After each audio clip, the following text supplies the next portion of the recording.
এদিন দুপৰীয়া পাকঘৰত মেক্স নামৰ এটা সাহসী সৰু পঁইতাচোৰাই চিকচিকীয়া বটলৰ কেপ এটা পালে।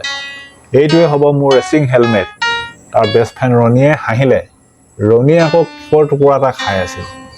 তই ৰেচ, তোৰ ভৰি দুটা নুডলছতকৈ চুটি। মেক্সে হাঁহিলে। মোৰ লগত দৌৰিবি?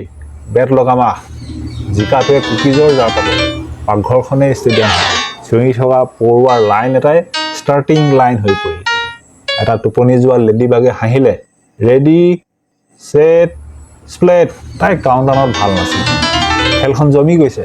মেক্স আৰু ৰণীয়ে দৌৰ মাৰিছে। মেক্সে পৰি থকা চামুচ এখনৰ কিনাৰেৰে পাক মাৰিলে। ইফালে ৰণীক জেলি দাগ এটাই অগাভেটা কৰিলে। আও স্নেক ব্ৰেক। মুখ দুটা চেলেকি সি বিং বিঙালে। হঠাৎ হুচ, চিলিং ফেনখন অন হৈ গ'ল। দুইটা চব খালে। মেক্সৰ বটল কেপ হেলমেটটো উৰি গ'ল। ৰণীয়ে লোভ লগা কেক এটাকে সাবুৰি ধৰিলে। এইটো নিয়মত নাই, ৰণীয়ে চিঞৰি উঠিল। তাৰ নিয়ম কথাটোৱে তাৰ উদ্বিগ্নতাক বুজাইছিল।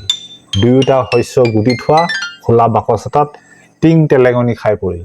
বন্ধ কৰ, মেক্সে হুমুনিয়াহ আহিলে। ঠিক তেতিয়াই মানুহ এটাই আচৰিত হৈ বাকচটো ধৰিলে।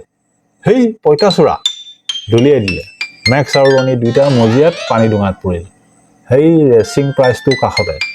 ৰণীয়ে মিচিকিয়ালে। আমি দুয়ো জিকিলো। মেক্সে দুখেৰে ক'লে। পিছৰবাৰ মানুহৰ পৰা আঁতৰি দৌৰিম। কাহিনীটোৰ নীতিকথা হ'ল, সৰু সৰু ভৰি দুখনেও ডাঙৰ দুঃসাহসিক অভিযান কৰিব পাৰে। প্ৰথমে নিজৰ লগৰখিনিৰ লগত পৰীক্ষা কৰা।